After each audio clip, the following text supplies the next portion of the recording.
I'm Dr. Michael Haley with another email newsletter question. And William says, as soon as you guys find another frozen shipment method outside of plastic, I will order aloe.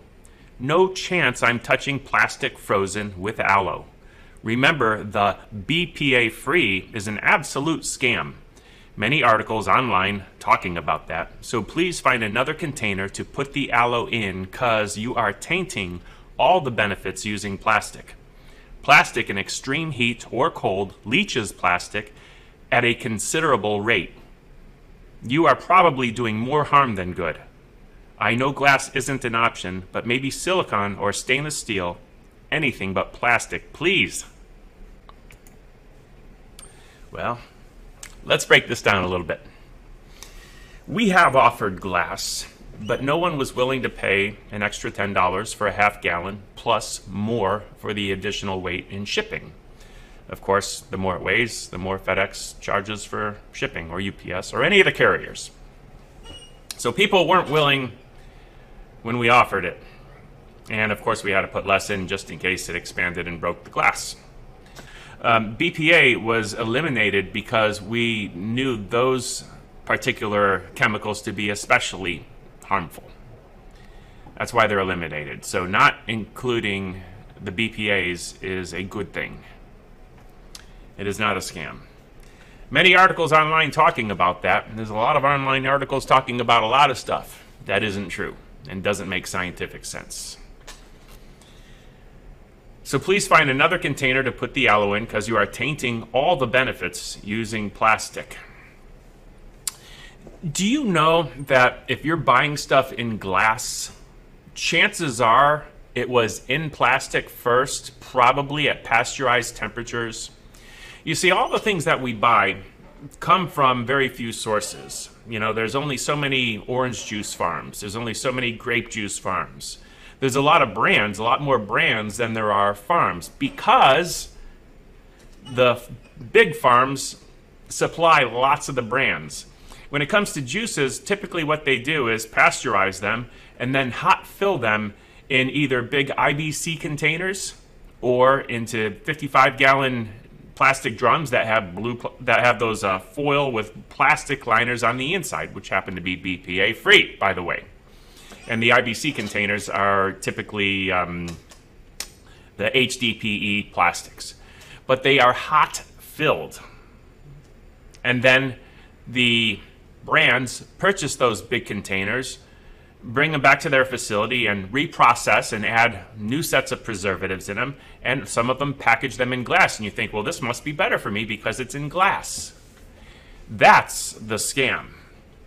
Now, regarding cold plastic leaching, if that's correct, I need to apologize to all my former organic chemistry students, because I had taught you that heat increases molecular activity, and heat is used to start reactions, heat and light and other ways to start reactions, but heat is the typical one. You heat it up and things would activate. I was unaware of chemical reactions being started by cold.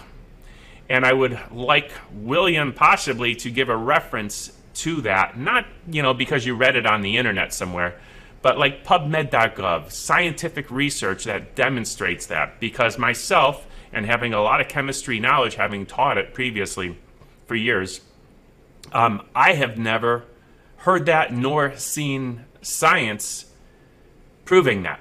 And that would make more sense to speak from a scientific perspective than something I read on the internet, because, I could read something, I could write it down and then read it, but that doesn't make it true just because it was read. Or lots of people put a lot of stuff on the internet that is not true. And also, I got to question whether or not, like, if I start selling it in silicone containers, that, your price goes up $20 per half gallon. I got to question your authenticity if you're going to really purchase me, because now I'm putting it in silicone instead of BPA-free plastic. All right. You're probably doing more harm than good. It's funny, over the years, not hundreds, but literally thousands of people have attributed their health success to using our products that come in plastic. It's hard for me to believe that I'm doing more harm than good. I've never had anyone say, you know, you killed my mom, dad, grandma, brother, sister, mother, uncle because you sold them something that was in plastic. Haven't heard it. I've heard people say your products have saved our lives. I'm not saying aloe saves lives or cures cancer or anything like that, but there's a whole lot of people that think that that was what helped them overcome their challenges. We certainly hope that more science is done, and there is some very promising science suggesting that aloe vera can help people get well from cancer. We need more research on that area. Until then, it's not a cure, of course. There's no such thing as a cure for cancer. Only the body can help fight cancer and cure cancer, and we can only do things to, you know, possibly help the body do its job better. So, probably, you know, I'd like our customers to maybe, you know, give an honest feedback on that, on whether or not we're doing more harm than good. You know, please comment below the video wherever you're seeing this.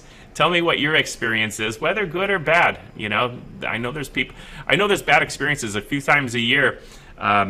People will want to return the product maybe a couple times. As we're growing, it's getting more because we ship a lot of places. But yesterday, and we haven't had this happen in probably 6 months, someone wanted to return their aloe because they say it tastes like gasoline.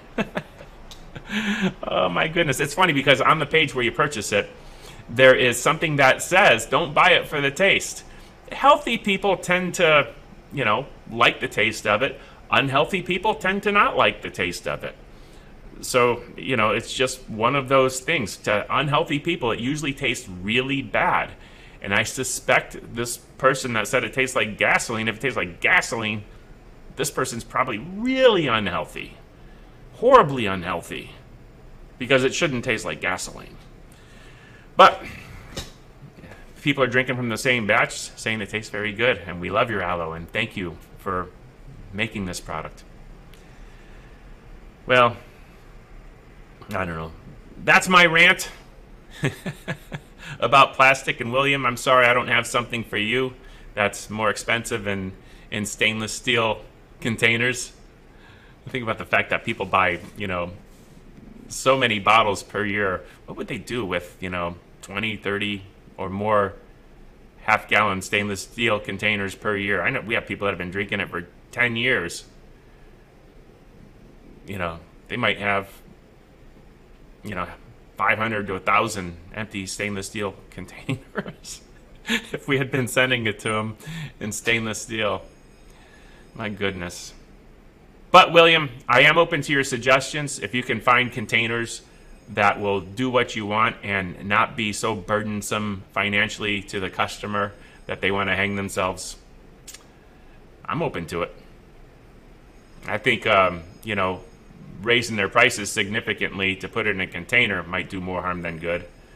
But that's just my thoughts on it. And I think this is actually a good use of plastic. And bottled water, probably not so, because, you know, in a bottled water factory, it's not like they make millions of bottles and then let them gas off for days. But no, they put these little plastic things that get warmed up and blown, and they go on a quick line, and then they're filled with water before they really have a chance to completely gas off and finish curing. And that's where plastic gets its bad rap. Not bottles that have been made and then weeks or even months later filled with cold liquid that is placed into a freezer, where I'm pretty confident that cold slows down molecular activity, not speeds it up. But what do I know? Just a doctor who taught organic chemistry. All right. Thanks for listening.